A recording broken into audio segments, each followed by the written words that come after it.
Davina McCall came out, you extremist, you this, you that. No way. Welcome back to the Minted Minds podcast, where we aim to inspire, motivate and educate you on becoming the best version of yourself. We have a special guest who goes by the name of Shakeel Afsar. He's a property entrepreneur and he's also made a name for himself in the industry. At that time, between us, we had 50 grand. Yeah, no income. So we're not able to go to a high street bank to get a mortgage. We just had 50 grand. That's it. It's in that account. It's tax-paid money. It's there. I said to my brother, yo, shall we do something? And he goes, yeah. So anyway, we went into the auction. We found a house that we like. Also equally known, if not more, on his activist work, where he speaks out about how schools are teaching young children about the LGBT community. His views may be controversial. You may agree with him. You may not. We did the meeting and parents were just frustrated. It just more information was coming to light. Oh, my child was given a book. My cha-cha is gay. Join us as we explore these topics and more with Shakeel Afsar in this episode of the Minted Minds podcast.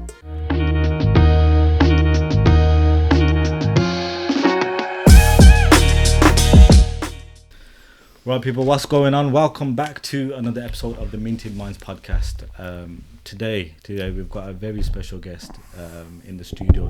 He goes by the name of Shak Afsar, aka Shakeel. That's right, yes. How are we doing today? Yeah, alhamdulillah, all praise to Allah. Very well, thank you. So we was having a little discussion earlier, just before we started the podcast, and let me tell you, this is going to be a very interesting podcast. Oh, sorry. There's a lot of things that we're going to cover, and it may be a bit controversial to some. But at the end of the day, my thing is, as long as you're always talking your truth, which is the main thing. Absolutely. And moreover, that we never discriminate anyone. Yeah. You know, we stand by our values, our morals, and we do not, take away anyone else's values. And as UK citizens, we all have a right to live. I like to call it live and let live.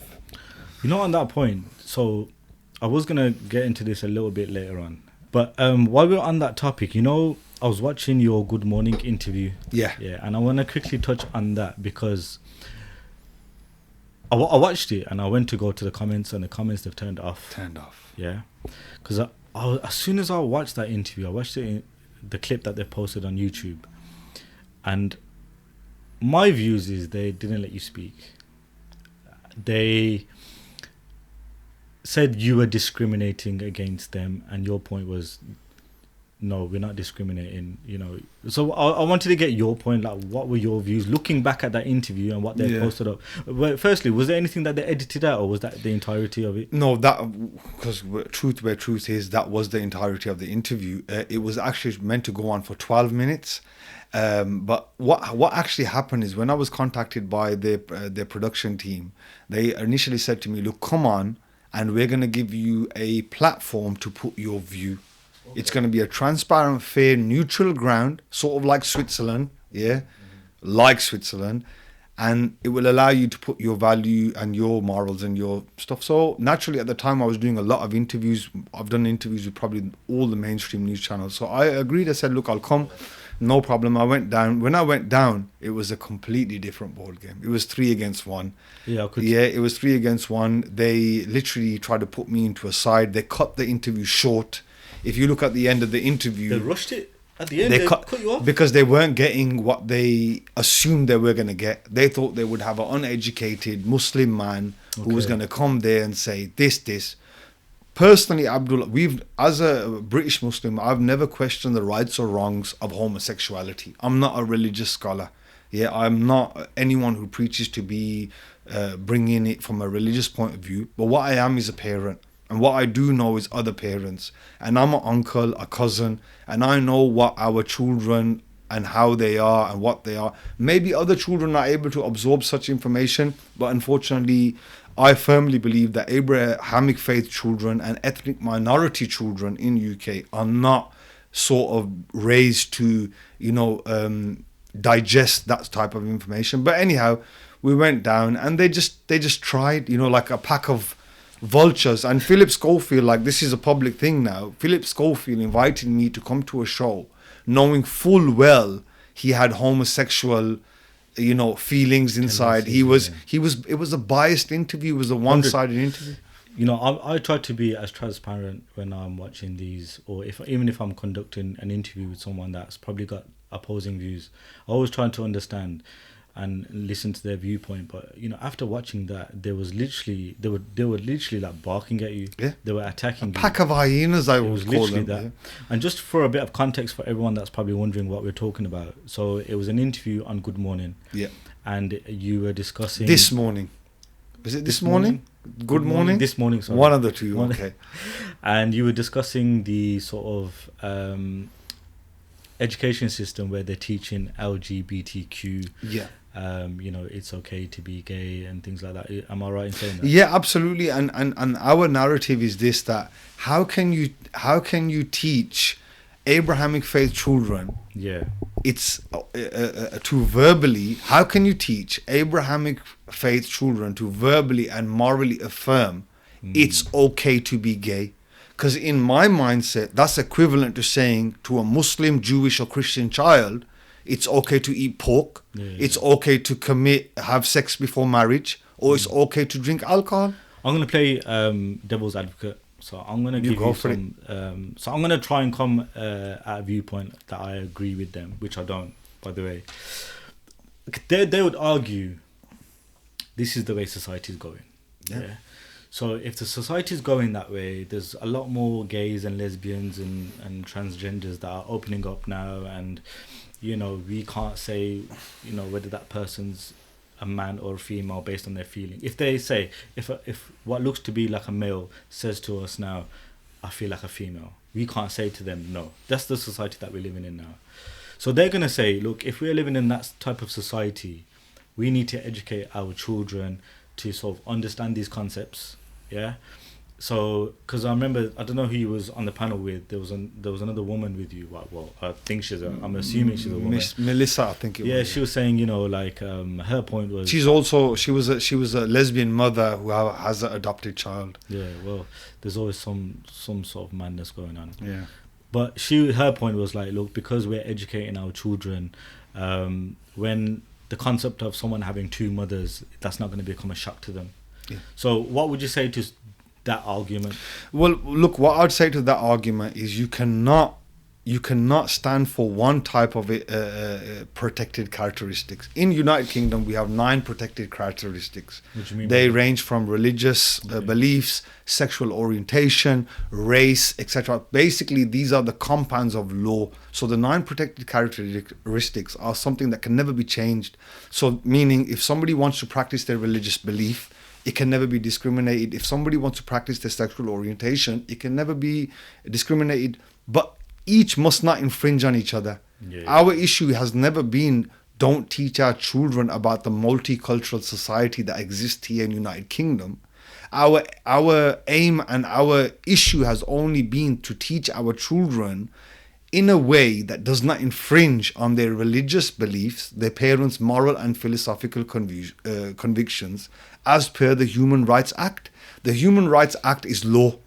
In that Human Rights Act, it clearly states as black and white that every parent has the right to educate their child in line with their religious or philosophical convictions, meaning when these LGBTQ, RST, WXYZ people say that we are doing this on the basis of equality, but you're not, because you're catering for your equality on the back of infringing of another person's equality. What are they actually teaching in schools? Are they saying that these people exist, or are they saying, are they trying to change their beliefs? Well, look, what is it exactly? It all boils down to individual schools. Now, you can't put all of them into the same pot, because the RSE, Relationships and Sex Education curriculum, comes with a 52-page guidance sheet, and a lot of schools have adhered to that. Okay. So meaning, as in, they have to consult the parents, they have to look at the demography of the school. How many, is it a majority Muslim school, is it a majority Christian school? How do we tackle this? Yeah. And consultations. But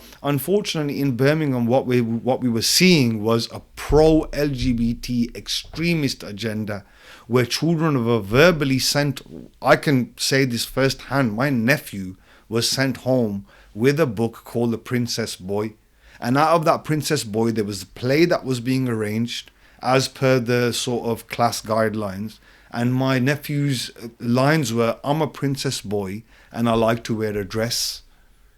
Now, just that sentence, by you getting a Abrahamic faith child, and I use the word Abrahamic faith because we are Muslims, but I use the word Abrahamic faith because this affects a lot of our Christian brothers, a lot of our Jewish brothers. To get a child to verbally affirm, I'm a princess boy and I like to wear a dress, is completely contradictory to the values of the parent. Especially when the parents have not been consulted. Overall, to your question, we don't discriminate the LGBT community. We have never questioned the rights of homosexuality.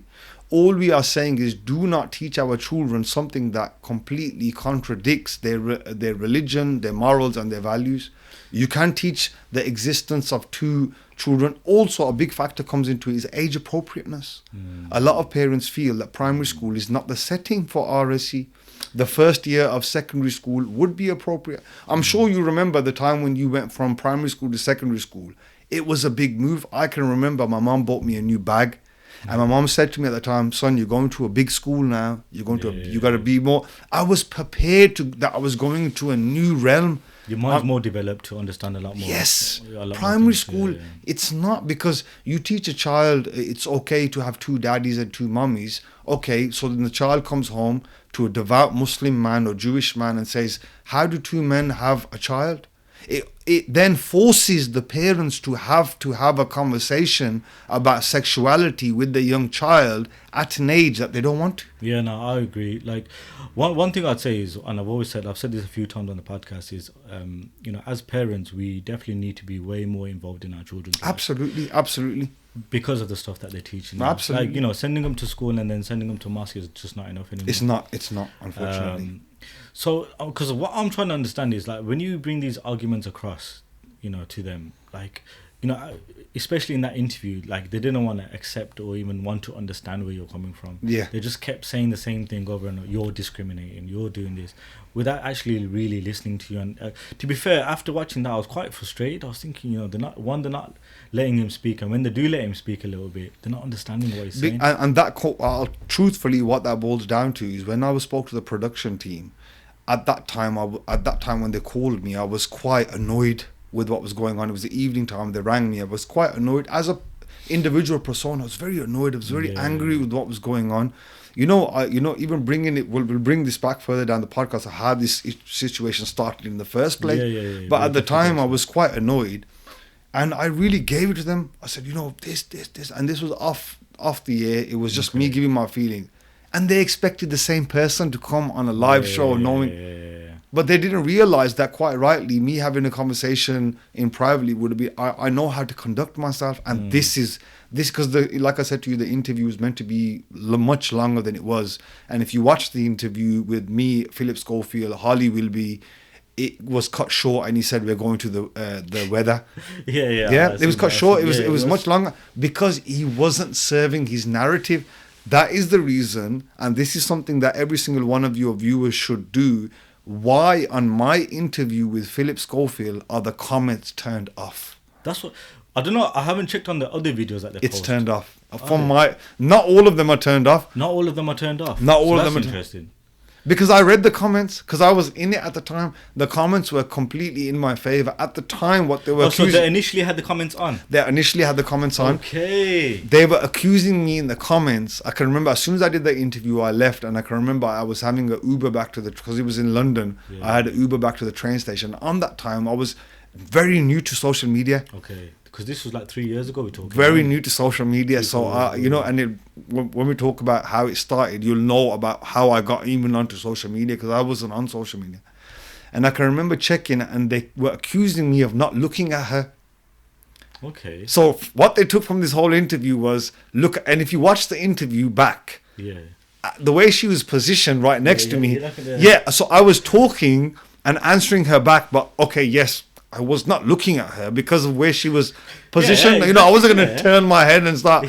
So they accused me. Out of everything, they picked on that. They accused me, look at this extremist, radical guy, who's being funded by X, Y, and Z to come and say these things, that he's not even looking at this lady. Look. And I genuinely was not looking at her because of the fact of that where we were sitting. Bearing in mind there was 30 other people in front of her. You're talking about a big a big sort of studio. It was a big studio. And also, just for the record, Davina McCall actually came out. A lot of people don't know this. After the interview, she came out. Davina McCall came out. You extremist. You this. You that. No way. Wallahi, this is what happened. And they kind of said to me, okay, you got to leave. And then eventually I said, that's fine. And I left. So you've had the interview. They've attacked you pretty much. So Phillips basically said, we're going to the weather. Did he speak to you after that? Yeah, so Philip said, we're going to the weather, we're gone off live. And they said, they just kept saying, why are you doing this? Why are you doing this? And I said, doing what? I'm not saying to you, a lot of people who know me, Brother Abdul, a lot of people who know me, I don't preach to be a saint. No, of course. Yeah. You know, a lot of people, and it's very easy for the things that I talk about, for people to assume that I'm saying. I'm not a saint. I am just a genuine person who is annoyed at the fact that we are being trampled on when we have so many resources. If I will not use my resources, as limited as they may be, for the cause of our people, I'll be questioned. You know, I think it's basically, look, you're not fitting their narrative. You're not fitting their agenda. What you're saying to them may seem... to be fair, I can't say extreme because I'm watching this interview. There's nothing that you said was extreme. Nothing that you said was inappropriate. Nothing that you said was offensive. You know what I mean? But I've had terminology homophobic, bigot, extremist. Okay, look, no one's going to agree with me. No one's going to agree with you. No one's going to agree with anyone on this planet, yeah? We're not here to please everyone. And there's always going to be, like, look at Andrew Tate, for example. He's he's probably one of the most famous people on this planet right now, yeah? Well, the most Google person on earth. Yeah. And, you know, he's got, some may say controversial views, strong views, some may like him, some may don't. Yeah. But the way they were sort of shutting you down, like, you know, it's important to, when you're having a dialogue with anyone, especially with opposing views, and I've seen this a lot in a lot of places where rather than listening to the other person and trying to educate themselves and maybe trying to understand that person, where they're coming from, you know, why they're saying this, it's their ego talking. And because you didn't agree with their viewpoint, it's the ego now. Yeah. Why are you discriminating? How are you discriminating? They won't get into the actual details of it because they know you'll shut them down. Yeah, because we don't discriminate. Yeah. We've never, you know, and it all boils down to, and I think the fact that the World Cup happened in Qatar was a very good thing because it just highlighted the fact how powerful a minority community, the LGBT community, a minority community is enforcing a rule on the majority when the majority community does not agree with the rule that's being enforced by the minority. If that, you know, Andrew Tate, like a good friend of mine, Brother Dilly from Five Pillars, recently was meant to interview him and did an interview with Tam Khan. And, you know, I said, I don't agree with everything that Andrew Tate says, but unfortunately, there is a matrix. My brother, I went from being on a property site to randomly walking into a school to help my sister who was struggling with her head teacher, where the school was providing books which would suggest a transsexual lifestyle being okay. I went from walking into that meeting with my sister to coming out and being in a 2-year campaign, being dragged to high court in a 5-day trial. It was a 5-day high court trial. At the time, we had a QC barrister. There was a QC barrister on behalf of the council. I was cross-examined for 6.5 hours. Anyone who's in the legal department who's watching this will tell you how expensive a 5-day trial in the High Court was. And the trial in itself was just about the location of our protest. You know, when they say about the matrix, I went from being on a site, being very happy, not being on social media, not having no Instagram, no Twitter. I had a Facebook at that time, which my father made for me. I had no social media. So was this when it all kicked off for you then? Was that the moment where you how it kicked off for me was basically, so I've always been in the property world. Yeah, my father's a property developer. I've always been busy. We've always had a site project or something going on. And I work for the family business, alhamdulillah. We will talk about that later on. Yeah, so my sister came in, Shak, they sent Harris. Before this, before your sister's situation, What were your views like then? Were you? I had no views. Okay, so you weren't really into like politics. I at that had point. no views. Okay. The only views I had was on the Kashmir issue. Okay. So because my father's always been a nationalist who believes that the Kashmiris should be given the right of self-determination. So my views were only sort of what I was involved in was Kashmir protest. Okay. I never knew about this politics. I never had understanding about MPs, councillors, how this works. I never had understanding of, sort of nothing. Okay. Literally, I was a bit selfish. If I'll be quite honest with you, a bit selfish. It was just me, money, work, holiday car, holiday, clothes, children, family. Just fair enough. Okay. And it was wrong because it was like this. Abdul, when I tell you, it was like this. I went from 0 to 1,000 from one meeting. Because this is the thing. Because obviously, I've been following you for a little while. I've come across you. People are asking me who you get next on the podcast, and I say Shak Afsar. Oh, yeah, that's going to be an interesting one. A lot of people know you, especially in the Midlands. Yeah? And if I didn't know any better, and you've just said that now, I would have thought that you would have been in the politics game for a long time. Do you know what I mean? Because obviously you're well spoken, you know your stuff. Yeah. You know how to kind of put your argument across without. I believe anyway. You didn't offend anyone. You didn't sort of. I appreciate that.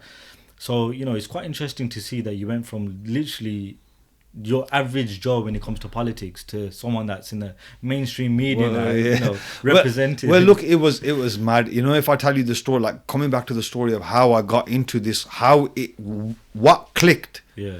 My sister came home, and wallahi, this is distinct. I was in my room. My sister came to the door, knocked.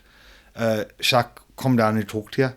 When I went down, spoke to her, she goes, look, my head teacher's not understanding what I'm saying, that I'm telling her that I'm not happy with this book. Okay. And she's saying equality. And to be honest with you, wallahi, I wasn't even listening. Yeah, I wasn't listening. All I was hearing that my sister's got a problem with the head teacher. I wasn't really paying attention as to what's going on. She said, I got a meeting next week at this time. I said, okay, will you come with me?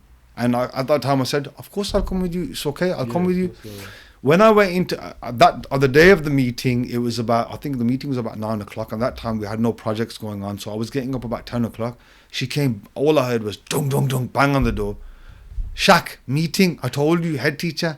So I've thought, damn, I've quickly just sprinted. I thought, you know what, I'll go down to the school. I'll just act as an intermediate. Maybe my sister said something wrong, or maybe the head teacher said, I'll just go there and act like a neutral voice and just neutralize this issue and get back to work. Yeah. My sister explained the situation. When I went in, said hello to the head teacher, the first question I asked her was that my sister's worried about a book that suggests the transgender lifestyle being acceptable.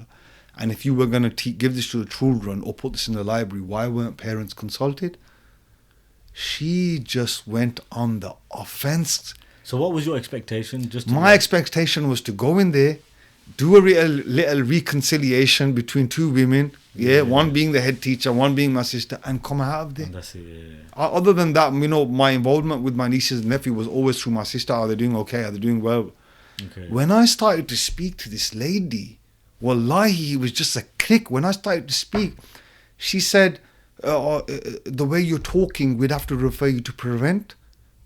And I said, what's prevent? Because at the time I had no understanding. She goes, the way that you're speaking is very extreme. I said, I haven't said anything to you extreme. All I've said is that we don't feel comfortable with our young innocent nephew being sent home with a book called Princess Boy without the consultation of the parents. She goes, well, I don't care. It's Equality Act. So my question to her was, where's my equality then? If it's the Equality Act, and we live in a secular society, which means that there's a full range, a marketplace of views, and everyone must be respected regardless of how we conflict with one another. She wasn't having it. When I started to look around and I started to see her office, just see rainbows. I'm seeing pictures with her with, people dressed like drag queens and stuff.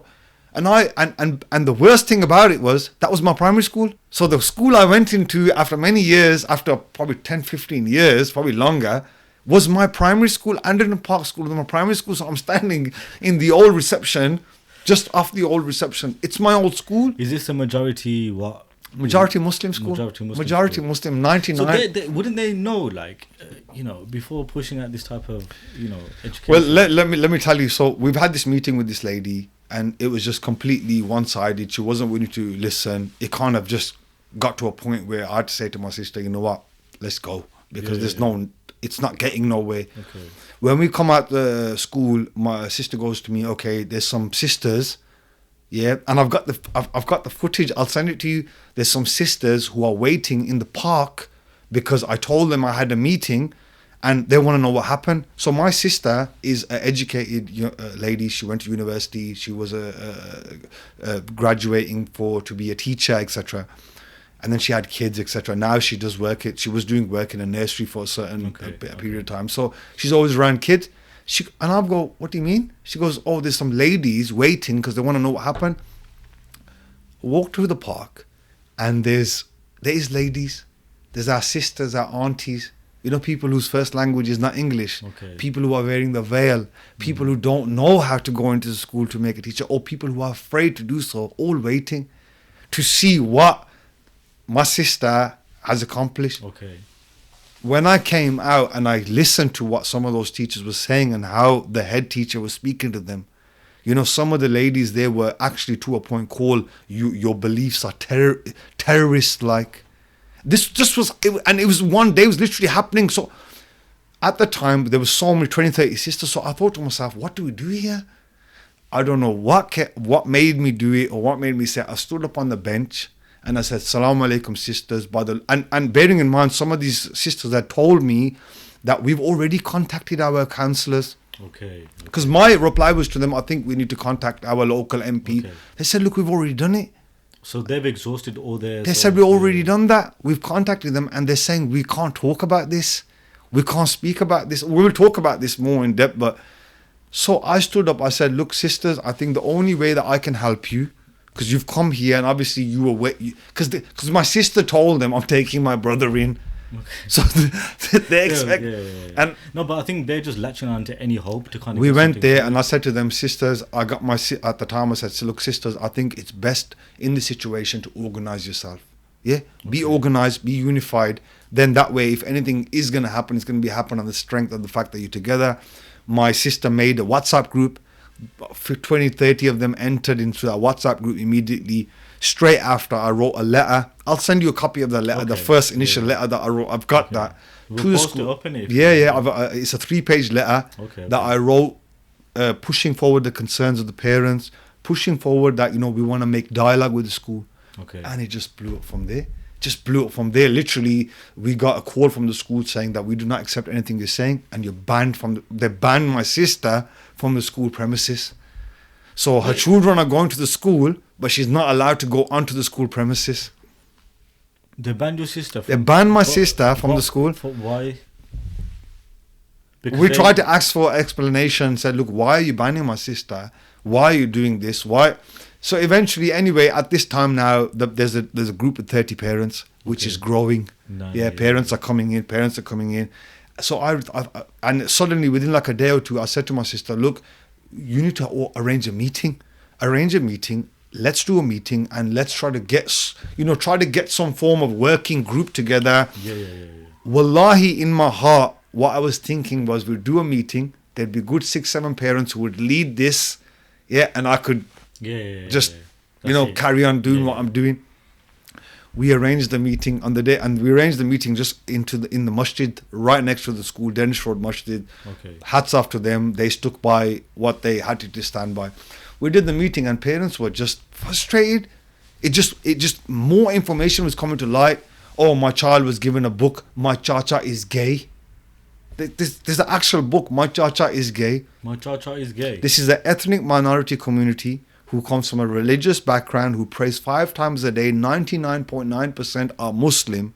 Nobody's been consulted when the RSC guideline says you must consult parents in regards to their issues, sensitivity, religious sensitivity, age appropriateness. And parents that day just said, look, we've had enough. We're going to protest. So at that time, it was a group of 50-odd parents. I've got pictures of the meeting. I've kept a document of everything. I said, look, I would not advise you to protest, but if you feel that you need to protest, I think it should be done on the basis of a vote.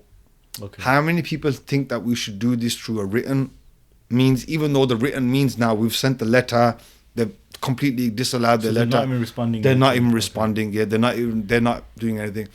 Parents decided we're going to protest, and it just blew up. It just blew up from the first day of the protest. And I said to the parents at that time, I said, look, they're going to target you if you try to protest while school time is going on. Yeah, they're going to target you. So that's why parents decided that all protests that were done after school. Admittedly, just a minute after the bell, but after school. Yeah, so no childcare lesson. Okay, children still had to see. And what were parents saying? Parents were not chanting nothing than let kids be kids. Our children, our choice. Yeah. Sarah Hewitt stepped down because the fact that these, unfortunately, if you do your research into Sarah Hewitt Clarkson, she's a pro-LGBT extremist. You know, like you have religious extremists. Yeah. You have LGBT extremists. Yeah. I think they just try and force their views down your throat rather than... So the school was not open to any sort of dialogue with... At the time, they were not open to any dialogue. They then sent me... eventually, they sent me a letter saying, you're not a parent, so you can't speak. So I sent them a letter of authority signed by my sister, witnessed by a solicitor, saying that I give Shakeel Afsar the right to speak on behalf of my two nieces and nephew that was there. It was my niece was there as well, who was younger. And they were not having it. She was just like, no. And, you know, to be honest with you, I got involved at a time where parents were at a hard place. They were in a struggle because they already had done. I think they felt as if they had no one to kind of turn to. They had no they're one. Struggling, obviously, like you said, their first language may not be English. They can't, put their opinions or, across to the schools. And even if they tried, from what you're saying, they weren't even listening. Yeah. And what was more damaging to the school is at the time, our elected representative, so the member of parliament for that constituency was Roger Godsif. Okay. For the Labour Party. Okay. And the thing that was our nuclear weapon against them, he agreed with us. Okay. He stood by us. He went into, you can watch his, he went into parliament and he done an interview about how he stood by parents after the information we provided him, everything that we gave him, what we showed him. And what happened? Labour kicked him out. Labour Party suspended his... Based on his stance on that, they suspended him from the Labour Party. I thought if any party was going to sort of support you guys, wouldn't it be in the Labour Party? Well, this is another conversation that you bring up. Our people run around voting for a party that started the bloodshed in Middle East. Okay. It's all what I call a brotherly system, a family system. You have elected people for our people. To be honest with you, should be look, as Kashmiris. The Labour Party has done a U-turn on the Kashmir issue. How they've done the U-turn, indigenously, previously the Kashmir issue has been recognised as an international issue. Just for a bit of context for the viewers, you say Kashmiri issue. Yeah. What is the Kashmir issue? The fact that the Kashmir is an occupied state. Okay. According to the United Nations resolution, Kashmiris are waiting for the right of self-determination, a plebiscite, a referendum to choose their destiny, whether they wish to join Pakistan, whether they wish to join India, and whether they wish to be independent. And the international community must all together help this. Because the British were responsible for what happened at that time. In 1947, when the partition happened, all this happened. We were promised the right of self-determination. And recently, the Labour Party has said that the Kashmir issue is not an international issue. And it is an issue between India and Pakistan to resolve between the Sam. So they've done a U-turn on us there as well. The Labour Party has, and a lot of people get very touchy when I talk about the Labour Party. With the whole Labour Party is just for us example, it's just one of those parties that it's just like your go-to party. Well, this is what it brings it back to the fact that we need accurate representation, and we need either independent candidates. There are a lot of constituencies who have independent MPs who do a far better job than Labour and Conservative. These are the matrix parties. These are the people who, you've got the likes of Tony Blair, the likes of, in Labour Party, the likes of Boris Johnson in Conservative. Okay, just to go back to the school situation. before we move on to that. So you've obviously got what was his name again? Roger. We got Roger Godzif. So yeah, Roger Godzif's basically agreed with us. Okay. I've had several meetings with him. Did anything happen like conclusively, like at the end of these whole sort of protests and whatnot? What's happened? So what happened was, when we were protesting, we got the High Court order. So when we got the High Court order, that was literally the peak of the campaign. So at the time I got the injunction, it basically prohibited me going to certain places and saying certain things. Okay. So I had two choices. One, to accept that order and just don't say anything, or two, to fight the order. At the time when we were speaking to a few organizations, I won't mention their names, they said, look, Shakeel, you have two choices. You have one, just to get quiet now, what you've done, the awareness you raised, to get quiet, or two, to stand and defend this injunction and make it a national issue. When we stood that High Court case, it was about whether or not we should be allowed to protest outside that school. Okay. Why we ran the High Court trial was not to win or lose, because we knew you could never win against this establishment. Okay. You're never going to win against this establishment. They have endless amounts of money. They have endless amount of resources. We're not going to win. But at that time, we said, how can we make our issue a national issue? Is by standing there for 5 days, running a 5-day trial, having every mainstream media covering it. Okay, cutting out and chopping our clips, but the real people we want to get our message to, whether they chop or cut our clips, the message will get to them. And that's exactly what happened on the last day of the trial, when, as you know, that High Court case trial never went in our favour. And when we came out, I was questioned by a Birmingham Mail reporter, how does it feel to lose the case? And I looked at her and I smiled and I said, I didn't lose. I won on day one. Because my aim was never to win your High Court injunction. It was to make this issue a national issue, which you've done for me. Thank you very much. And I walked off. I think this is what makes them like burn inside. It's like for them, I don't know, man. It's a tricky one, and I think this will, especially another argument they will say, if you don't like it. Well, why would we do that? And this is something that comes, and a lot of us opponent, we turn around and say, yeah, no, why would we do that? Why would we do that? I rebuilt this country. My forefathers came here, worked in your factories, slaved in your armed forces, defended your people. We came, left our families back home, came here, rebuilt this country. We're taxpayers. Why would we go back home? No, thank you. We're not going back home. We're staying right here where we are, and we are going to make sure that we fight for the rights the same way the LGBTQ have fought for their rights. It took them there was a certain point of time where homosexuality under Section 28, Margaret Thatcher, was illegal in schools. So if they fought for their rights, okay, we'll fight for our rights. So obviously you're a very outspoken person. You say how it is. You're not scared to speak the truth, which is, obviously a good thing. With the whole internet culture these days, I'm sure you've come across a lot of hate comments and whatnot. So how do you deal with that? Well, you know what? To be honest with you, now that you say that, it's been difficult. A lot when we were going through the thingy, people think when they think about the LGBTQ, RSTUV community, they think feathers and glitter. There are some really serious players who are part of that community. And at the time, I had death threats. I had pigs' heads left outside my house. Yeah, to the point I had there's still actually a marker. It's called an MIB or something like that. It's basically a security marker on my house, my cars, my office, my workspace. So if I was to ever get involved, that the police could know that it could be one of many issues. I actually, to a point, was even assaulted. Yeah, while I was out with my partner, I was assaulted by a group of individuals who, from looking at it, seemed like they were from the LGBT community. And it literally got confrontation. So there's a lot of discrimination. I have death threats daily, not just from the LGBTQ, but from the BJP, from, even right-wing people here who don't like what we're saying, countering the Islamophobia that exists in United Kingdom. But doesn't this kind of make you feel as if, like, maybe I need to calm down a little bit, or does it make you? My family says that to me. My family says that. Because obviously they're thinking. It doesn't.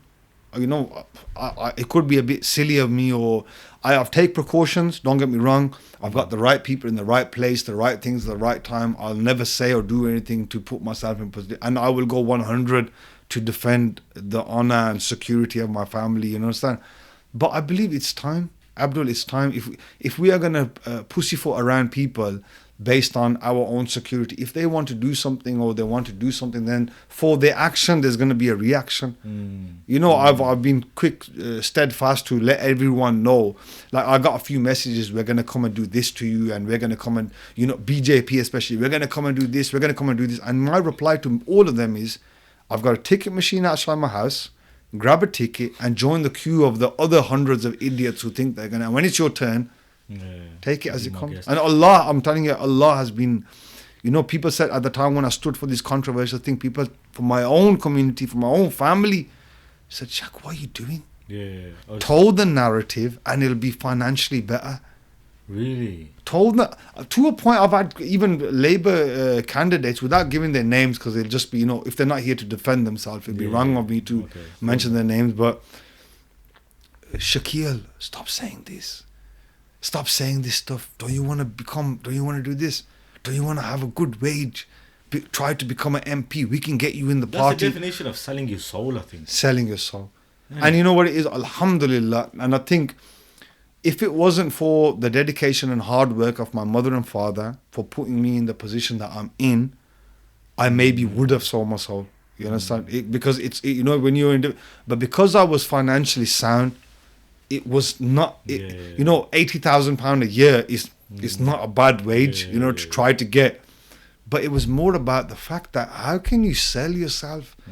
You can't sell you. From once you jump from this side to that side, you're a piece of shit. You're somebody who has no, if you have a moral, you have a conviction about something, you must stand on that conviction until the day you're in a box. If you're somebody who's jumping from one thing just to, it would have been far easier for me to post luxury holidays, to post nice women, to post nice club nights out, nice cars, or showing my allegiance to the Labour Party, saying, yes, we should support LGBTQ. They'd put you up on a pedestal. But then what am I doing? I'm selling what I actually believe. I'm causing a degenerate society for our young Abrahamic faith children. It's not worth it for me. For the people that agree with your viewpoints and that want to sort of speak out respectfully, not to cause any hate or anything like that, what advice would you give to these people? You got to be careful. Because like I said, obviously you're one of those people that are speaking out about these things, and you have got a spotlight on you when it comes to stuff like this. And like you just mentioned, you've got a lot of hate, you've got a lot of, abuse. Yeah. This might deter some people to kind of think. I know exactly the question that you're asking, and I was only able to do that because I was self-sufficient. Okay. So my income is derived by my own companies. I don't work for nobody. I'm not answerable to anybody other than myself. If I was working a 9-to-5 job, or I had a career in the NHS or something like that, I'd be sacked. Okay. You have to be, and this is something that I say to a lot of people. They get motivated to speak, but also know what position you're in. Unfortunately, we have to tackle the enemy in a way that is an advantage to us, not a disadvantage. We don't want loads of people becoming unemployed, being referred to print, having criminal records for what they're saying. You have to be very careful what you say, how you say it. I had a friend who posted up something about Free Palestine, and she was put under a sort of a process of basically suspension, to say, why are you saying this? We had another brother who did the same thing. He wrote Free Palestine on his Twitter somewhere, and he must have come back and the company said that, look, we blah blah XYZ. There was this doctor, I can't remember, it was one of these morning shows again. He was a doctor who ended up getting sacked because he didn't want to do the transitioning of one of the, he failed to recognize the guy as a woman when he was a 6-foot man with a beard and hairy legs. He didn't want to agree. He basically saying openly, I don't agree to this. I think it's morally wrong, this, that. He ended up losing his whole career. You know what it is? It's my message to anyone who does want to go up and try to speak for the plight of the people or the issues. Be very careful. tackle the system, play the system. You know, it's very easy just to go all guns blazing, blah, blah, blah. You have your 2 minutes of, a commotion, or 2 minutes of highlight, and then you're gone. No, be very, very careful. Navigate yourself carefully. If you can't say something, say it in a way where it doesn't, give them the fuel that they need to counter you. The other thing, briefly, we'll touch upon, because there's a lot more that I want to talk about. Carry on. Is the BJP. The BJP. Yeah. I don't know too much about it, if I'm being totally honest. I know I've come across your stories, and that's probably the most I've sort of know about it. So just for the audience, just to kind of give a bit of context, so there's the LGBTQ that you're fighting against, or whatever, not against them, but the education system. Well, you can say against the narrative they're forcing down on us. We're not against the community. Obviously each to their own, but don't force. It's like an alcoholic. An alcoholic can be doing what they're doing in the comfort of their own home. But if they're bringing in alcohol, it's like a teacher saying to my child, "Oh, it's okay to drink alcohol when you're 18." When I do not wish to instill that in my child. I want my child to know that when they're 18, drinking alcohol is prohibited according to their religious belief. Simple as. It's live and let live. Live and let live, yeah. But unfortunately, it's live and force down on everyone else. Unfortunately, it does seem that way. It is that way. And if you speak openly against it, you'll seem to be... You're an extremist, terrorist, bigot, homophobe. But again, my problem is they don't listen to what you're actually trying to say, what anyone with that viewpoint is actually trying to say. But anyways, inshallah, we'll come back to that another time. BJP, so to the normal average person that doesn't understand what's going on, that event happened in Leicester, and I think that's when a lot of we kind of highlighted the whole situation. So basically, the BJP RSS Hindutva ideology is an extremist one. It's been around since. Who are BJP? So it's basically a group. Is it a political party? I can't name it's a political organization. The RSS is a known fascist organization that was set up in the time of Hitler. They believe that they are a superior race. That they believe that India should be a Hindu nation. And Hindus within India should be of a privileged stature, and everyone who's not Hindu can live there, but is. And they openly agree. They openly agree. My sort of work with them was more on the Kashmir issue.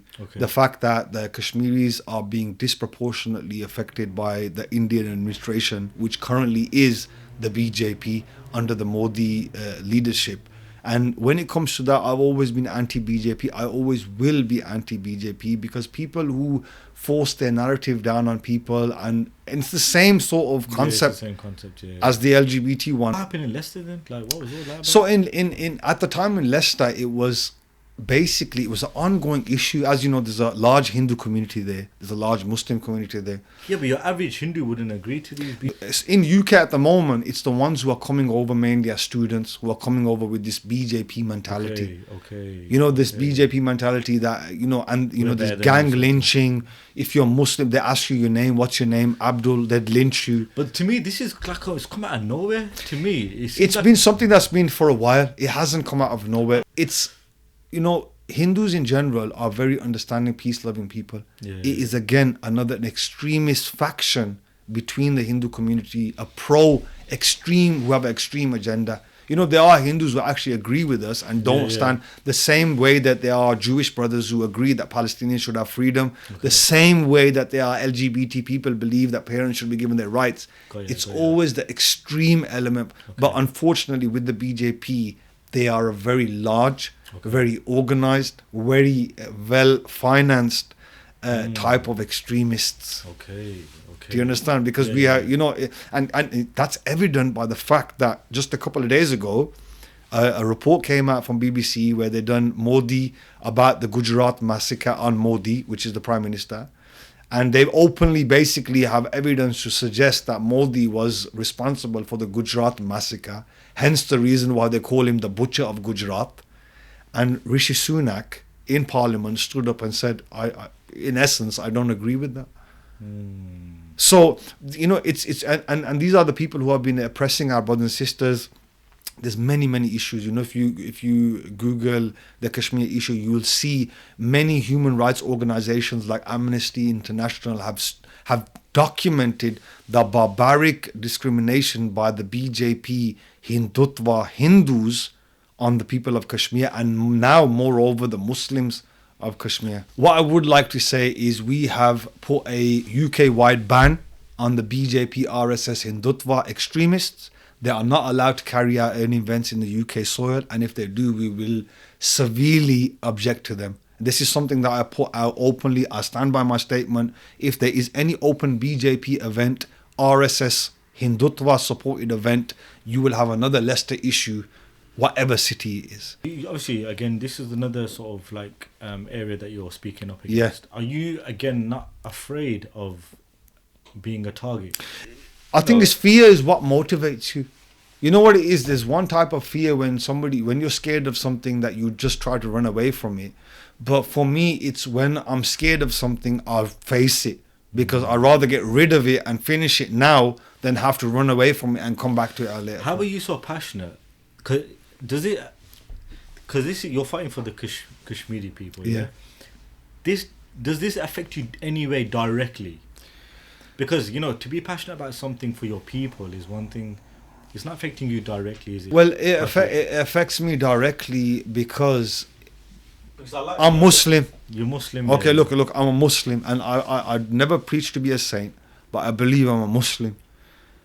I hope Allah forgives me for the things that I've done in my past, but all I'm trying to do is clear my future. If a Muslim is suffering, and I know they're suffering, I have a mouth to speak about their suffering. Okay, I can't stop it. I can at least speak about it. If I can't stop it, I can at least speak about it. British Israeli nationals can go from UK into Israel and join the armed forces and defend their country against whoever they believe their enemies are. If I say today as a British Kashmiri, I'm going today, I'll be going to a training camp in Kashmir, I'll then be taking up the armed struggle and fighting against the Indian administration to free my motherland, which they are illegally occupying, which is well documented. I won't be allowed back into this country. I'll be labeled a terrorist. I won't be allowed back here. My passion derives from the fact that I kind of grew up in a sort of in the middle ground. You know, a lot of people don't know this, but my father was a Muslim, my mother was a Sikh. My mother reverted. I felt a lot of discrimination growing up as a child, you know, not from my direct family, but more outer family and outer friends. You know, my father's always said that there's no use having money if you have nothing to do with it. You know, even prostitutes to a point have money. If you have money and you're not willing to put it forward to something that is going to be useful. And another thing that my dad always says, it's easy to live for yourself. Try to live for another person. Easy to go buy £1,000 jacket, hire a car, go on a holiday for yourself.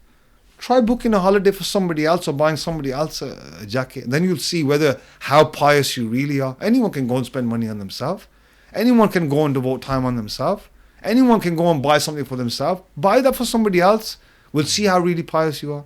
I'm not saying I do that, but that's what motivates me to kind of do as much as I can. You know, literally I had to take 2 years out for these protests. It took a lot of time, took a lot of stress. Bearing in mind, I wasn't on social media. So at the same time, I'm trying to learn how to post. I'm trying to learn how to get onto Instagram. I'm trying to learn how to, you know, network with people. My family bought me an iPhone. I think it was 2018 or something like that. 2018, I was a 30-year-old man. My family at the time bought me an iPhone and said, Shakeel, we have a family WhatsApp group and we'd like you to join it. Because I had just a Nokia phone. Not trying to say that I've never been on sort of the illegal activity. Alhamdulillah, I came from a privileged household. It didn't bother me. I was a technophobe. Okay. I actually was an anti sort of tech until I was given the phone. And then until I started the campaign. And I can remember Birmingham Mail put me up on the front page. And I don't know, they had a picture of me where I was chanting and my veins sticking out. You can see it. And I thought, you know what? They're mocking me. Yeah. They're mocking me. This extremist, bigger. And they didn't realize in my university days, my brother, I was a 7-day raver. There's no joke about it. You know, I've been Napa, I've been Zanti, I've been everywhere. Not places that I would recommend people to go, and not places I would go again. But I wasn't I had no issue with this LGBT community. I don't care what you do. I don't care how you live. But that is what pushed me to kind of, that if we do not take a stand with the resources that we have, we'll be questioned. How did it feel like, when you start seeing yourself in like the mainstream medias and like you're saying these newspaper articles, like, because like I'll get comments now, even though it's not many, but the odd comment that will say, just hate comments. And I'm thinking, like, I feel like saying something back, but obviously you don't. Best way, ignore it. I didn't do how do you feel like, because obviously these are comments you're seeing yourself on, like, mainstream media, news articles. You know what it is? I have the Henry Jackson Society is basically a large think tank for the Conservative Party. Anyone can Google this, Henry Jackson Society. They're known Islamophobes. They did a report where they've mentioned me, Mohammed Hijab, with the Leicester protest kind of thing. Water off a duck's back. It doesn't bother me. Yeah. And sometimes I sit with my mom, she says, Shakeel, are you worried? Are you worried, son? Like, you obviously, be careful. And I said, Mom, you know what? I'm not. This is the weird thing about it. I don't care. I believe that I'm in a state of war. Unfortunately, we are in a state of war. Our people are being slaughtered, butchered. We are in a state of war. See, like I said, it boils down to the fact it's easy to live for yourself. It's hard to live for others. Don't get me wrong. I do live for myself. I wish the day that I can sell up all my assets, sell up every penny I have, take everything away and put it to the cause. But unfortunately, we're not at that. We're still selfish, including myself. You understand? But there's a lot more that has to be done. Is your family supportive of you? Very supportive. I think it was the only reason when I got the High Court injunction, I said to my dad, they're taking me to court. Yeah. And if I lose, bearing in mind, if you lose a High Court case, you have to pay the other side's costs. And you're talking in the 60, 70 thousands. And I'm still waiting for them to come and collect. Oh, really? So yeah. So their cost order hasn't been there. I haven't got no money anyway. I'm a poor man.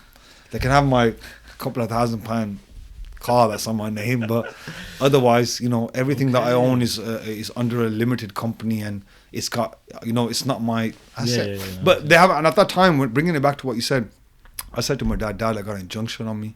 Send me a big pile like this. I'll send you some pictures. I've got suitcases full of documents. I can imagine. They sent me a big pile like this, 5-day trial. They sent me a pile like this, injunction, this, blah, blah, blah. I said to Dad, I'm going down a rabbit hole. You understand? I'm going down a rabbit hole here, man. Dad goes to me, do you feel what you're doing is right? And I said, I feel what I'm doing is right. I said, but Dad, it could be that if we lose, that it could be repercussions on us.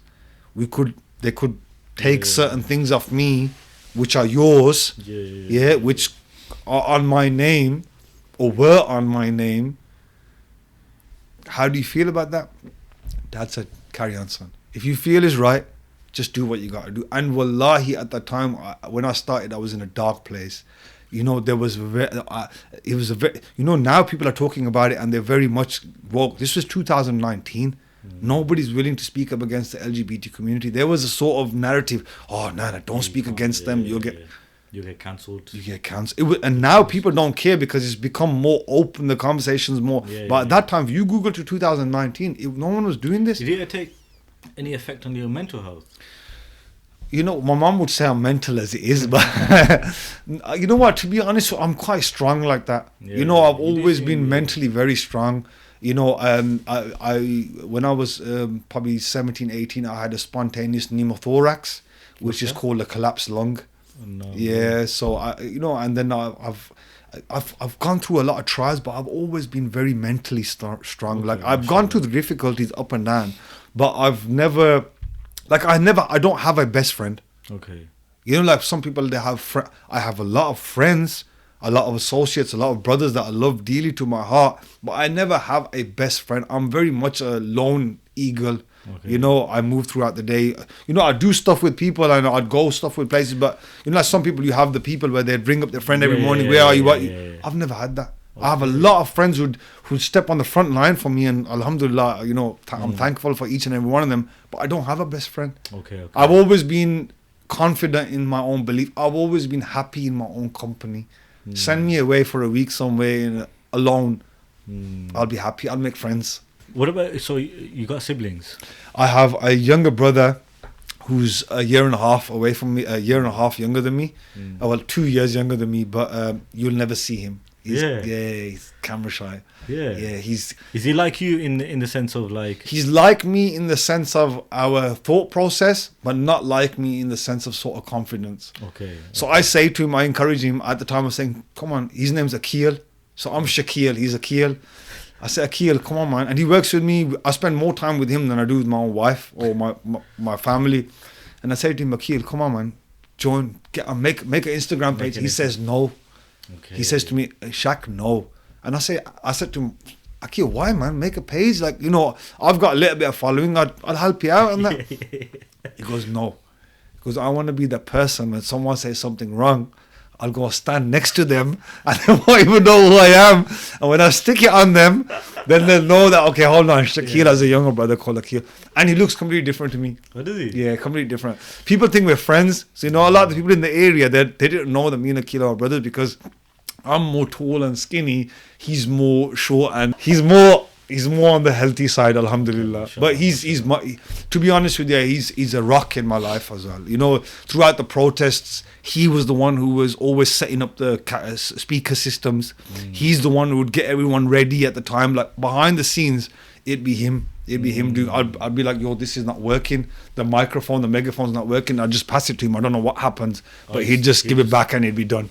Everyone needs one of those guys. Yeah, alhamdulillah. And even with regards to our property work, he handles the main, like, you know, sort of. That's something that I want to go into now because you're known for your political views. You know, you're out there, very outspoken. But I don't think many people know. Maybe some people do if they follow you properly. Yeah. That you're a property developer. Yes, and private landlord. That's what I was gonna say. You're the landlord's landlord. We're the land. Yeah, you know where that came from? We were sitting somewhere, and I got a relative who's doing an open university degree at my office, so he uses the space there. And I go, look, let's set up a page. And my aim we've been in property for the last 40 years. Yeah, so my father was a market trader before that. Then he became a retailer, a wholesaler. We've been wholesalers going back, you know, donkey's years. But then my father got more involved in property. And then sort of when I left secondary school, well, even growing up, you know, people have memories of themselves kicking a ball around in the park with their dad. I didn't have that. I had me on a site with my dad helping him either fill up a skip or empty out a project, or my dad will say, okay, stay here, these boys are doing this. So we'd always be, our relationship with my father was more on sites. It was always on building sites. We'd either on a weekend, my mom would say, get them out the house and take them. My dad at the time would say no to my mom, that they're too young, it's dangerous there. But my mom always pushed it, and I'm glad she did. She always said, let's get them out the house.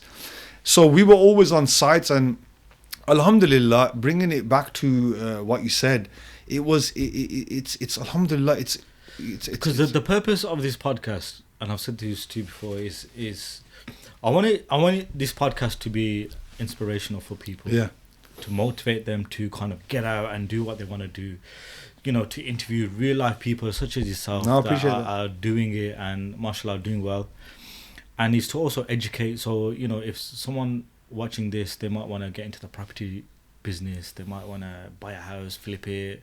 So what is it that you said you're a private landlord?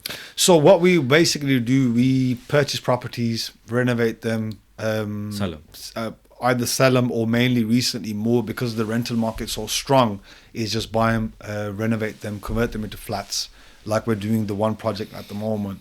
But it was all my dad's hard work. It was the fact that my dad put up a base. When I graduated from uni, I had a HSBC job lined up at HSBC. Okay. So when I graduated, I had a job lined up at HSBC, but I wasn't really happy with it. Okay. Because I'd always seen my dad's got sites on, my dad's got work on, there's always plenty of work, there's always more people needed. Another time I thought to myself, you know what, do I really want to work for somebody else?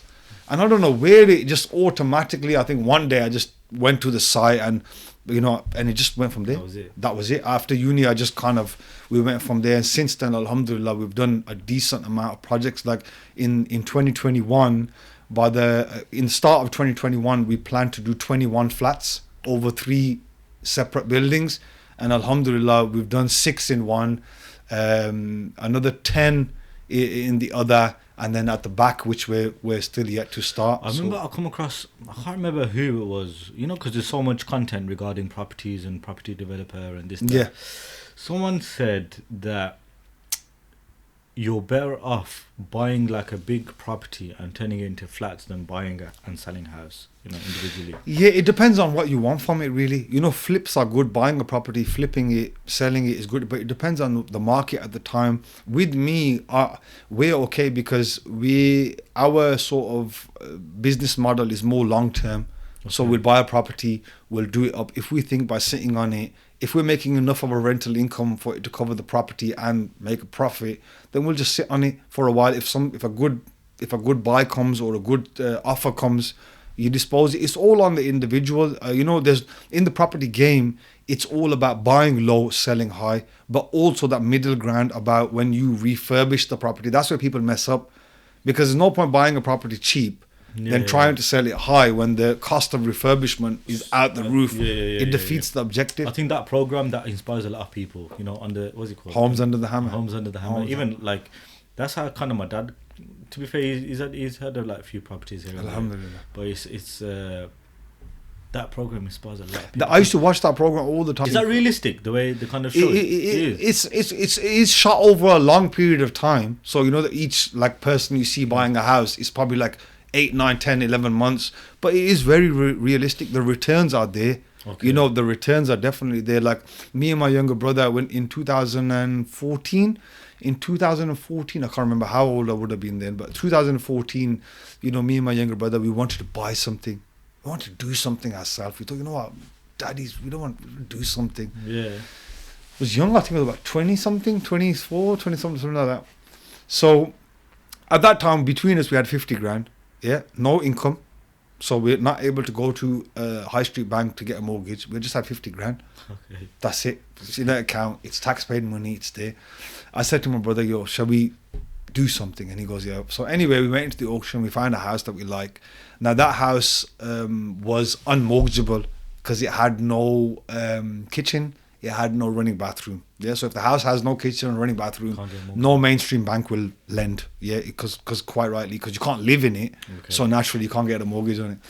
So at the time, we went into auction, and again, it was just one of those things. We went into the auction, and it was more of me and my brother trying to just show that we can do this ourselves. So did you get your dad involved at any point? No. So what we did was we had £50,000. We at the time the hammer landed at 125 grand. Okay. On the house. It was a 12% deposit. Yeah. So we gave them that via check, transferred the rest of the money. So at the moment now, the solicitor had £50,000 held. I have no income. So I have no ability to raise the funds to buy this house. At the time, it was a bit naive. We had no money. But obviously, when you run around, when you're in the situation and you run around, you see that the answers come.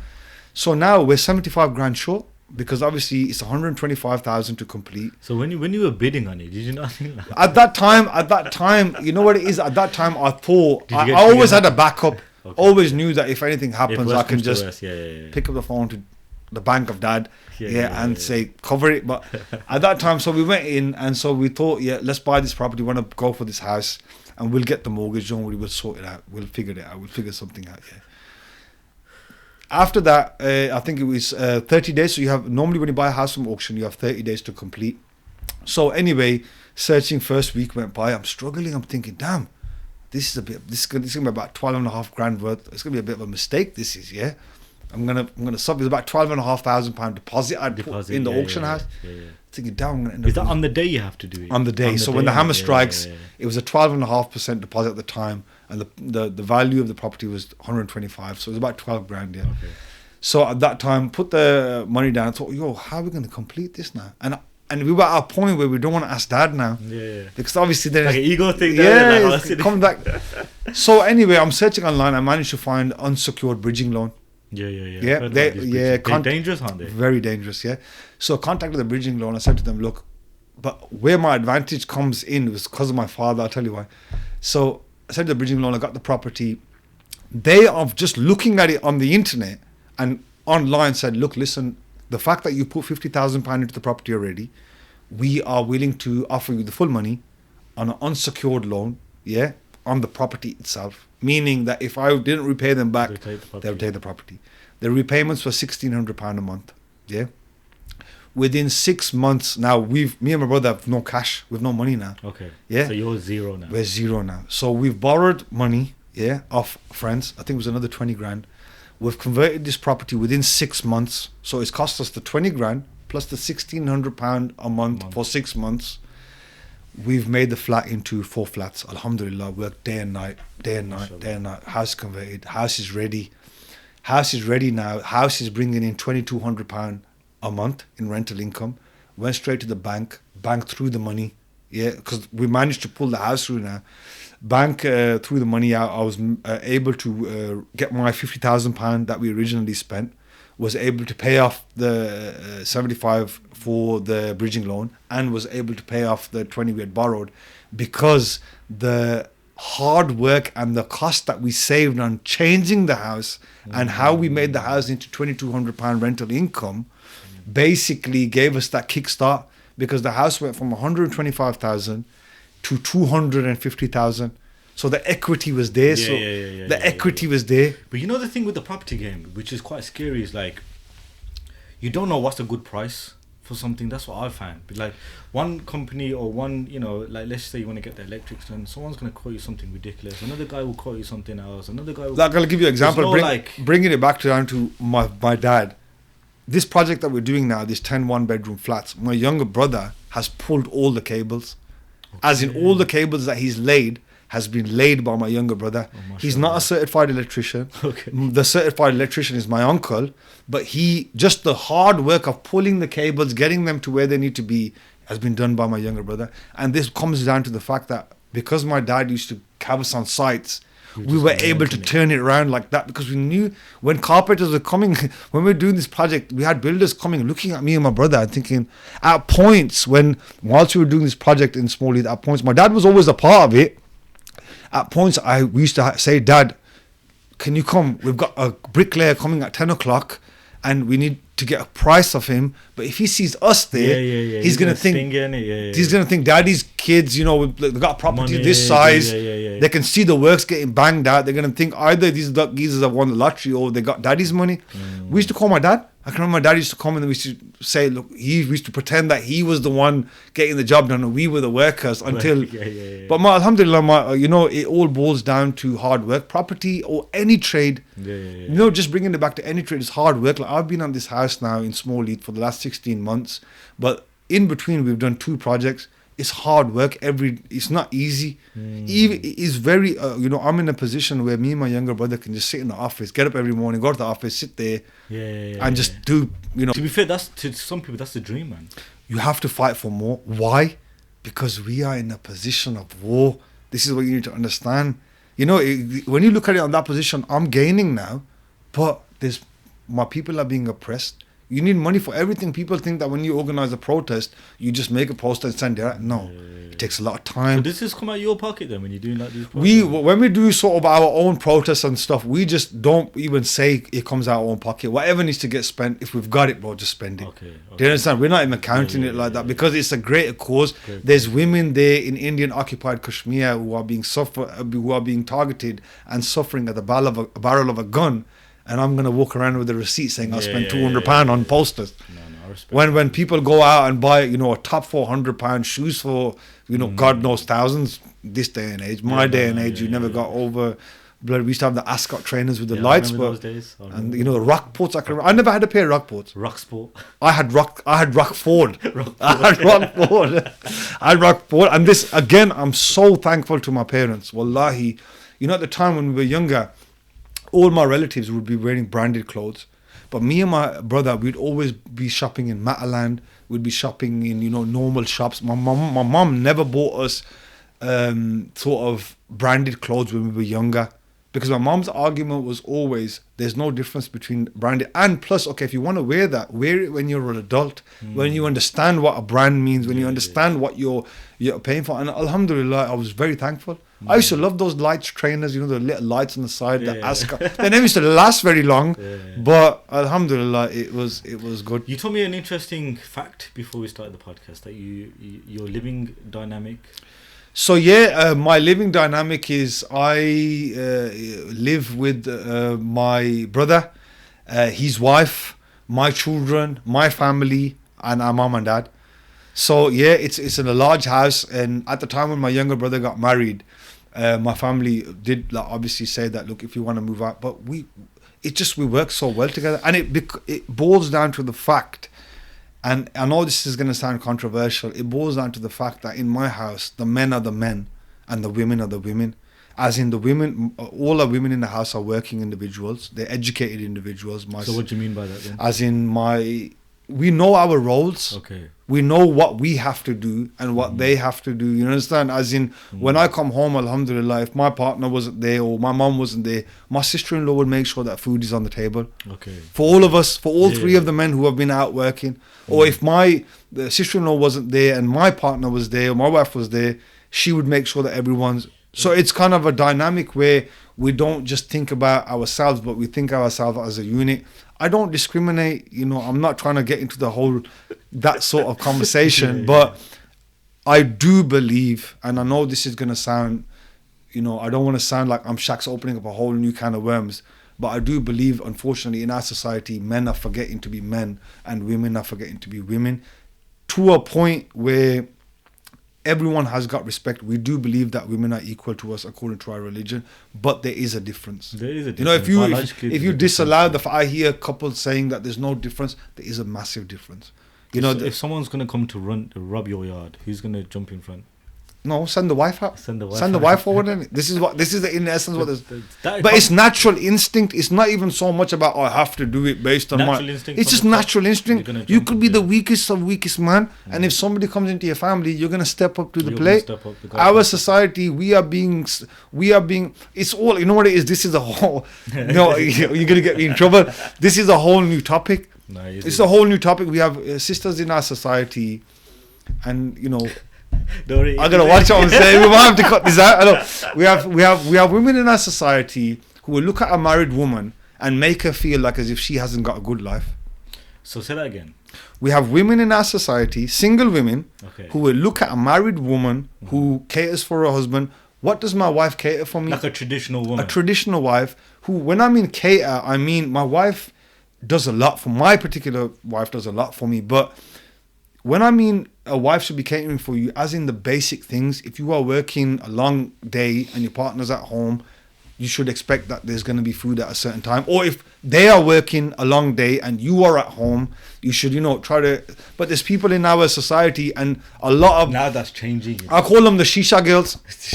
I apologize to anyone, but, it's like the late night shisha girls. Let me correct myself because I can't put everyone in the same. The late night shisha girls. After 12 o'clock when you got girls wearing headscarves in shisha lounges where they're playing loud music and they're messaging their friends who are married at home. Oh, look how much fun we're having. You at home with your poxy husband who's... It's very controversial, and this is something that I do want to start talking about. Oh, is it? Yeah. This is the platform for you, bro. Yeah, this hello. Andrew's already gone. You're gonna get me taken as well.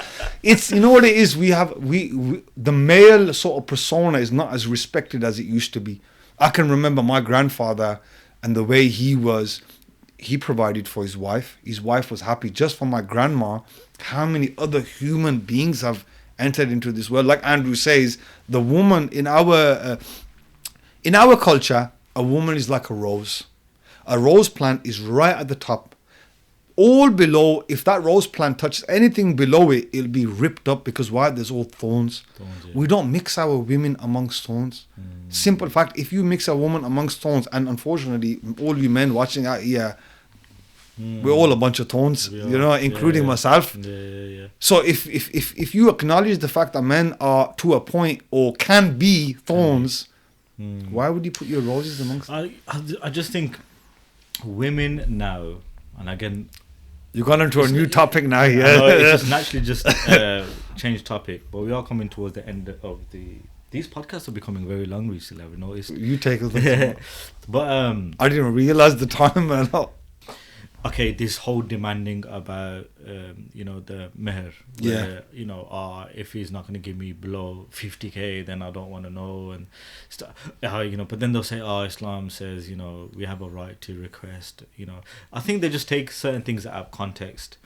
This whole Andrew Tate culture now, these women are getting scared. You have a right to request within reason. Within reason, have a right to request. And I was watching a video, and it actually came down that a lot of women and sisters, my dear sisters, they overvalue themselves. They overvalue themselves. And a woman, like Andrew said as well, bringing the top G into it, because he most definitely, in certain aspects of life, whether we like it or not, he is a top G. Yeah. Women can, from the top of their ear, just say, I'm worth this much, I'm this much, I should have this much, and I'm worth this. And I can't have any man who doesn't have a 5-litre car, or wear 1,000-pound shoes, or do this. Where we as men, we can't do that. We can't. Yeah. We have to physically work and graft like dogs to get that car, to get those clothes. And I think it's a very controversial topic, but I believe it definitely is something that has to be had, because there are a lot of brothers within our community who are suppressed. They are in marriages that they are not happy with because, and I quote certain people, the wife don't listen to them. And when they mean the wife don't listen to them, they're not asking the wife to stay at home, wear a veil, don't go out. They're asking for basic things. Give me the comfort when I require it. Be there for me when I require it. If I'm working a 9-to-5 job and you're at home, you're not working, at least have the decency to cook a meal out of the food that I filled up the kitchen with. But don't you think that guys have to hold some sort of responsibility for allowing these sort of actions happen in the first place? It does, because this is the problem. What happens is when they meet the girl at the start, they set the wrong grounds. When I met the law from the beginning. When I met my partner, I can remember at that time, it was categorically, I said I would never leave my mum and dad. Okay. Full and that. I would never leave my mum and dad. I will leave my wife. I can change my wife. I can change my children. I can't change my mum and dad, and I can't change my brother and sister. But I agree with you. I can change that. Even though I might love my wife unequivocally, the simple fact is I can change my wife. I can change my children. I could have more children. I can't change my mum and dad. I can't change my brothers and sisters. And bringing it back down to, I want to mention this, a lot of brothers don't realize the power that they have in brothership. Me and my brother, every day, Monday and Friday, we are together 9 to 5. You see me, you're going to see him. MashaAllah. Where I make £5, that 250 is his. MashaAllah, that's good. You understand? If he makes £100 or £50 is mine, even if I'm not there, I will know that, hold on, this is a joint venture. Everything of ours is together. So whatever we do is together, our business is together. We don't have any side hustles without one another. People, and I've seen this with brothers, and they've got friends, and they're doing business with friends thinking that those friends are their brothers. Remember something, my brother, there's nothing more than your own blood, whether you like it or not. If you cannot do business with your own brother, the person who's come out the same womb as you, what are you going to do business with these people? And that's what resonates with me, and that's what another reason why I like Andrew Tate, because I see myself and my brother's relationship exactly because, we coexist together, and alhamdulillah, my sister-in-law's been in the house for probably 5-6 years. We've never had any issue. There's never been any issue. They have their space. They have their time. There's never been any, or vice versa. There's never been any sort of confrontation. My mom loves all of them. There's ups and downs, but it's about working through them. A lot of our people, when there's ups and downs, they think, no, I need my own house. I need my own this. But to be fair, and I was speaking to a good friend of mine, and he was telling me that he's got 2 brothers married, and they're all living at home. Yeah. And I don't know whether this is because of the size of the house or the space or whatever, but he was saying when they were living together, there was more problems. They decided to move out, and it goes that their relationships become healthier now. Well, look, it's not the same for every family, because you got to remember, it's the dynamic that you've grown up in. I'm not saying the way that I'm saying to live a lifestyle is the way that is acceptable for everyone. For you, It works for me, and it's profitable. Because why? It's a pool of resources. And again, my brother, if you are, who's gonna be more loyal towards you? Who's gonna have more love towards you? if it's not your brother, or if it's not your sister, or if it's not a family member. And I'm not against people who do decide to move out, because sometimes you have to move out due to space reasons, due to work issues. But unfortunately, I'm seeing a lot of brothers in this day and age who are upsetting their parents and then moving out, who are leaving home and upsetting their parents, or whatever issues happen between the mother-in-law and the father, are leaving home, leaving their mother and father on a sour note and getting their own house. I don't understand that. I don't get how you can make more relationships by destroying your kinship. It's not even a relationship, it's a kinship. It can't be broken. It can't be broken. Yet that relationship can be. My wife can turn around to me after 20 years and say, you know what, I don't love you no more. I think any woman that's trying to break your relationship with your family is not someone that you should... Well, I'm witness to it myself. Without saying too much, I know people out there who have got married and they've just gone, my family, my kids. I always think about my family and my kids, but my family is everyone. Everyone, not just one person. But I think women don't understand as well, when there's a conflict between them and your mother-in-law, that difficult position that it puts the guy in as well. My advice to the brothers, before you get married, if you have a vision or a dream or a desire to live with your parents, clarify that to your partner first. At least give her the choice to decide what they want to do, and vice versa. So when I say we should live with your parents, I also mean that if your wife's parents have no sons, or your wife's parent need your support, you should also go and live with them and support them as well, supporting your elderly. But a lot of our people, what they don't realize is we're from a culture where we stick together. We don't put our people in old people's homes. We don't do that. And if you need your own space, I understand that you need your own thingy, but it should be done on a basis of tranquility. There's so many brothers out here whose parents don't want them to move and have moved because of the sourness that's happened, which is understandable for the greater good of the family, which is understandable, but you should choose your partner. I think you're right, and I think these are the especially if you're out there looking for someone, and I think these are the conversations that need to be had. My issue is when a girl would demand it before even having a conversation. So the girls that say I have to have we have to move out, we have to do this. It's like, let's at least have a conversation. Look, by living at your parents' house, any couple, by living at your parents' house, it's not an advantage to your parent. It's an advantage to you. Because you're living under their roof. You're living under their cost. You're going to save money. So it's not... Especially at the beginning, man, I think. Some people just don't like doing stuff for other people. And that's what it boils down to. Some women think, like my partner, I'll have a guest of 20, 30 people, and wallahi, God bless her, she'd go all out. That's it, boxed, everything's boxed. Do you understand? And I acknowledge that. I'll say, you know what, I acknowledge you, hats off to you. I couldn't do what you could do, but a lot of people think, why should I do that? But then when the daughter moves to the own house and her family comes over, she's all right to quickly do everything, cater, everything, Eid party, this party, that. But when she was living at the mother-in-law, she couldn't come out the room upstairs. That's actually true, She couldn't come out the room upstairs. That's an interesting point. And it's all boils down to the men. A lot of our men, like my brother Cam says, have become kusre. Let's get a bit because I got love for brother Cam. Again, shout out to brother Cam. They're kusre. They don't put their grounds first. Yes, your potential spouse has the right to refuse. To say, I don't want to marry this guy because the way he's thinking is, the way his ideology is. You should never disrespect your partner. Your partner should be your most valuable asset.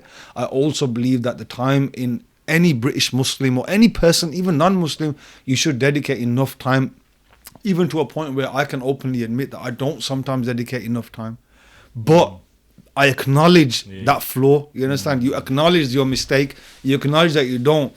And you know what it is? These things are written in, we believe that relationships and, your partner's written for you before you come. Just be humble to yourself and remember something. You can't leave your mom and dad. You can't leave your brothers and sisters. When I mean that, as in that relationship should never be sour on the basis of a new relationship. 100%.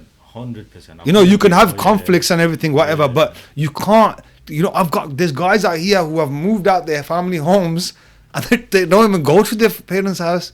They've had newborn babies and they don't even take them to the parents' house. And why? My wife's not ready. Okay, if your wife's not ready, leave the wife at home then.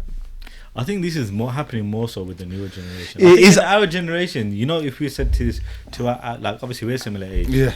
If we said this to, like, we wouldn't flicker. I live like, yeah, the standard. There's no harm. Whereas now, you say that to a younger now, and you say that, it's gonna baffle their mind. It's another thing, especially with, you know, I'm trying to be fair now. I'm trying to see what the women are screaming at the screen, saying. It's not, you know, the point that you made is like, you know, if I'm living with my in-laws, there's certain things I won't do. But if I was living in my own house, I'll cook, I'll clean, I'll do all this, yeah. But I know one of the arguments they would have is the relationship with the in-laws is not always going to be great. Or they're anticipating it to already be broken before it's even... This is what it is, you know, if you get into the situation, and sometimes people are horrible. You might be in a genuine situation where people are horrible, but if you are saying this before you are even in the situation, it shows that you're the horrible one, because you haven't even given the person a chance. So, I don't want people to take this out of context, because this is becoming more show about relationship. You're going to get me locked up here, mate. But if you give it your all, and you try it with your cleanest of hearts and it doesn't work, then there's no harm in moving out. But if before you even move out you say, okay, and the son has got his mom and dad have got a 6-bedroom house. It's the mom and dad, the one son. You got enough space, so there's no issue there. So what's the issue? The issue is you're being territorial, you're trying to be controlling. But guys are letting that happen nowadays, isn't it? They're letting it happen. Like they're letting it happen. Like I cannot, and I said this clearly even when I was like younger, that I would never leave my parents. And sometimes my mom says to me, "I'd kick you out, mate. I'd get you too much trouble. I kick you out." But I would never leave. As in, I would never leave. Full stop.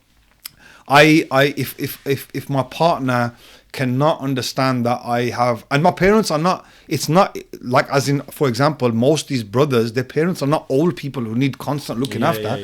These are people who will look after you. The thing is that when you have kids, don't you want your kids to be there for you as well? When you're at an age, it's a round circle. If you want your kids to be there for you, you must be there for you. I seen my father look after his mom. I never really had much contact with my mom's, my nana and nani, because of the issue. But with my grandma and granddad, I see my dad would stop work. He'd stop the whole business and sit the whole day in the hospital with my grandfather. Same, my mom would stop business, sit in the work with my grandmother throughout the time. And same thing, if my parent becomes ill, I wouldn't say, "Oh, yeah, dad's gone to the hospital, dad's gone to QE. I'm going to pop in at 7 o'clock and see him."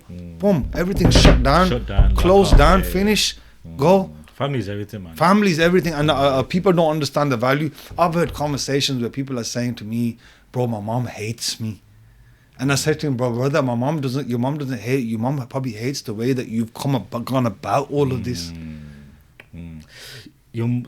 The motherly love, you can't touch that. And no woman can love you as much as your mother. I agree, man. I agree. You know, sometimes, like me, I was a naughty kid, bro. You know what I mean? Naughty kid, I was naughty. And the only person that's going to be standing there backing you up, is your mother. If you get into trouble, you look to your left, right, your mom's going to be there. Loads of times when I was going through this thing, I used to just ring up my mom. My mom's at the protest. You know, if you look through some of the footage, my mom's at the protest front line. Because she believed everything I was saying. She understood about everything. Even my dad, to a point, front line on the protest. Wherever, Shak, where do you need me? So, alhamdulillah, look, guys, basing on this relationship, like, it's not the same for everyone. We have to clarify. There's some very good sisters out there, and there's some very bad sisters out there. There's some very good brothers out there, and there's some very bad brothers. We're just talking generic. But I do firmly believe that the issues always stem from the fact that the man has not set his sort of position clear enough, start enough. At the first, when the message, get the number, I want to live on my own. The girl might genuinely say, "I want to live on my own." The guy would say, "Yes, no problem. I'll buy you a house. I'll do this, I'll do that." promising things that is not actually what he wants. Financially, you can't even probably buy a new house these days. Like, things are expensive these days. Be thankful for your parents. For those brothers and sisters who are living at home, be thankful, because today you are living with your mother and father. Okay, you might not be able to do certain things that you want to do, but remember today that you're living with them. You're only keeping an eye on them. You're not babysitting them. If anything, they're looking after your interest. That today, when you do that, tomorrow your kids will do that for you. Guys, any more relationship advice, you can hit up Shak. Nah, listen, don't please. You stirred this conversation into this new topic. This is something that I haven't really spoke about. So if there's been anything in regards to the relationship part, I apologize if I said anything that's controversial. The other two subjects, no, I stand by every word that I said, but this particular subject is a new one, so we're still learning from my brother Tate. So I think that in itself. Right, just to wrap up this podcast. Okay, so for someone that's you've been in the property game, you've been in the property game for a number of years. Your dad started you off. If someone wanted to get into the property game, what's the piece of advice that you'd give them? I would say first, if you want to get into the property game, first understand the market. So going to auctions, watching what properties are selling for in your local area. Always start with your local area, because that's what you're mostly familiar with. Again, and work hard. You have to have capital. You have to have money to be able to get into the property game. So while you're thinking to get into property, you should be working a 9-to-5 job. You should be building that stream of income to show your bank or your lender, whoever you intend to borrow off, if it's not a cash buy, why they should borrow you the money. All boils down to hard work. There's a lot of youngsters out there as well, and I would advise every single one of you, if you've been in a permanent job for the last 12 months, go and approach your bank and say, I want to buy a house. Like I've it's scary though, isn't it? Because it's a lot. I've had a few brothers and they've been working for 2, 3 years, good incomes, good savings. I said, listen, why don't you approach your mainstream bank and say, I want to buy a house? And they're like, you know what, you're actually right. And a few have done that. You will not get if you don't ask. My advice would be, anyone who wants to get into it, study the property, follow other people, not just myself. There's a lot more other people you can get advice of, and more hands-on. Do stuff yourself. If you're getting DIY done at home, try to carry it out yourself. No, I hate DIY stuff, I'm actually... It's my brother who's the handyman. He's the handyman. My dad would, I'd help my dad, but I'll just help him by giving him stuff. It's like my brother. I'm useless, man. With me, with the building sort of work, I'm more of the kind of making sure everything's in the right place. The money's in the right place. The money's the money's there. The tenants are paid up. If there's any evictions, they're evicted, and it's my brother who does most. He's a good handyman. He's like electrics. He's very good with his hands. He kind of every trade. You need someone like that, man. If you got someone like that in your family, like my dad is the complete opposite to me. He will do anything. He's a mechanic. We got our chimney took out. He done it by himself. There's a saying, jack of all trades. And a jack of all trade is a master of none, but better than a master of one. See, people normally stop at the master of That's none. Not the full quote. What was it again? The full quote is, because that's what they used to call me, jack of all trades. And I can remember an English guy used to say, oh, you're a jack of all trades, master of none. And an English guy said, no, Shakeel, the quote is made to make you feel bad, but it's not the full quote. The full quote is, a jack of all trades is a master of none, but better than a master of one. I like that. Do you understand? I like that. So you rather be a jack of everything rather than just be a master of one thing. There's another one that I like is know something about everything, but everything about something. Exactly. I like that one. Exactly. Okay, so Shak, if people want to reach out to you, what's the best way? So if anyone wants to contact me, I'm not so much, very much on all my social media, but my Instagram is Shak_Afsar1. My Twitter is Shakeel Afsar8, and my Facebook is Shakeel Afsar, and my TikTok is Shak Afsar, and I promise I don't dance on it. I promise I don't dance on it. Right, Shak, it's been a pleasure. It's been an absolute pleasure. I'm sure there's going to be a lot of questions that there would have been a lot. I would have liked to say more, but obviously we've been here for nearly... with what I've noticed is, I love chatting to my guests. That's good, yeah. there's so much, you know, especially in the first podcast I've noticed is there's so much that I want to squeeze out that person in such a little time. Like this is already 1 hour 40 minutes. Yeah. This is the second longest podcast that we've ever done. Okay. But you know what we can do as well, you know, later, if there is anything, if we feel like, okay, we can concentrate on the next one, we can kind of direct it more towards... Exactly. So what I'm going to do is I'm going to get questions from the audience, get them. So if you've got any questions that you feel as if I've missed out, or you want to understand a little bit more about Shak and what he's doing with his activist work or with his property business, put it in the comments below, and inshallah we'll, you know, however long it might be, we'll get around to going on part 2, inshallah. And then we'll take it from there. Absolutely. But Shak, it's been a pleasure. No, thank you very much for having me up. On to the next one, people.